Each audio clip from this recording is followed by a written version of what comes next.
তোমারে কি ভুলা যাইব, অধনি তোমারে কি ভুলা যাইব।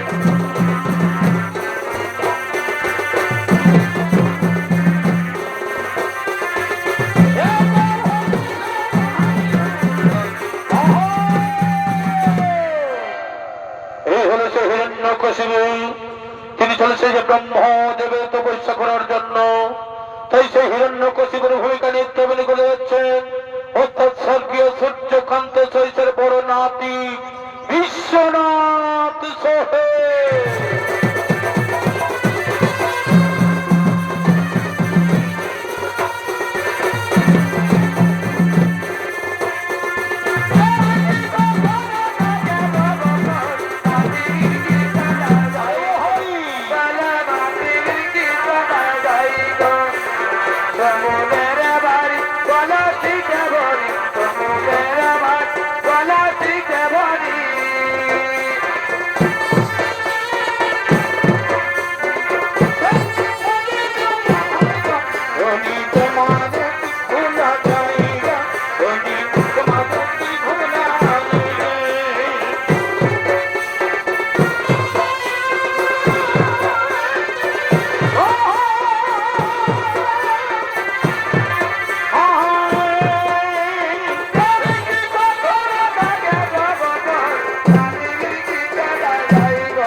উতাল করে চলছে আমার অন্তর।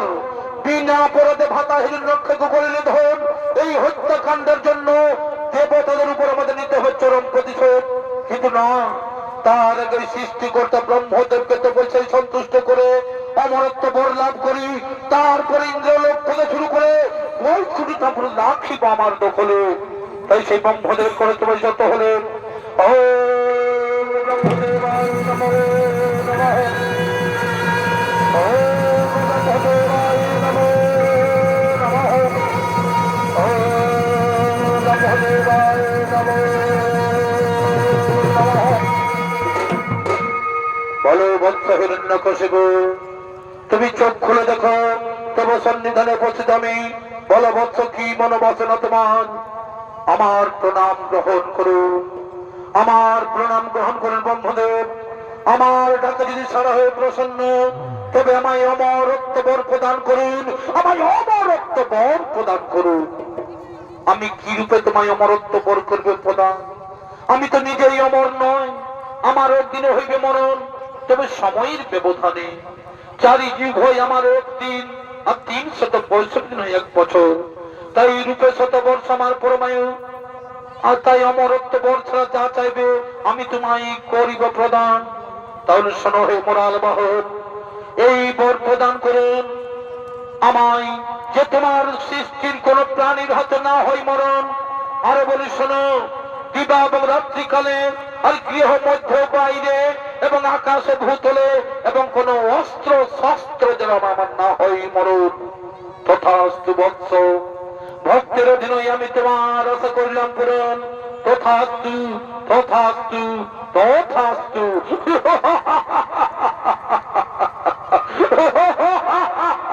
এই ব্রহ্মদেবকে বোকা বানিয়ে, এই ব্রহ্মদেবকে বোকা বানিয়ে প্রকারন্ত আমি অমরত্ব বর পাইলাম। কোথায় ঋষণগণ, তোমরা ছোট সহকারী কোথায়?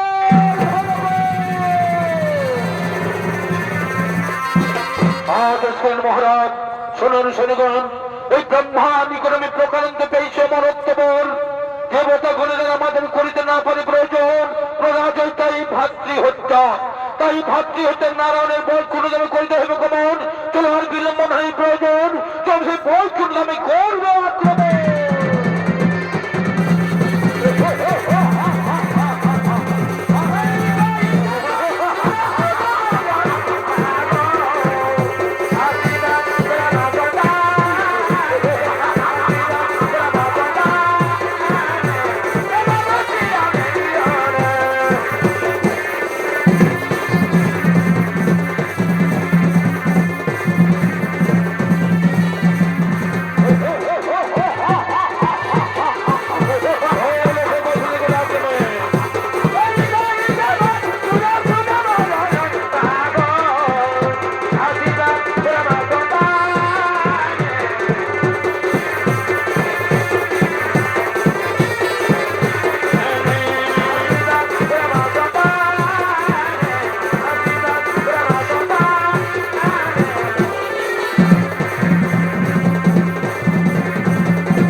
আক্রমণ, চলো সেই বৈকুণ্ঠ ধামে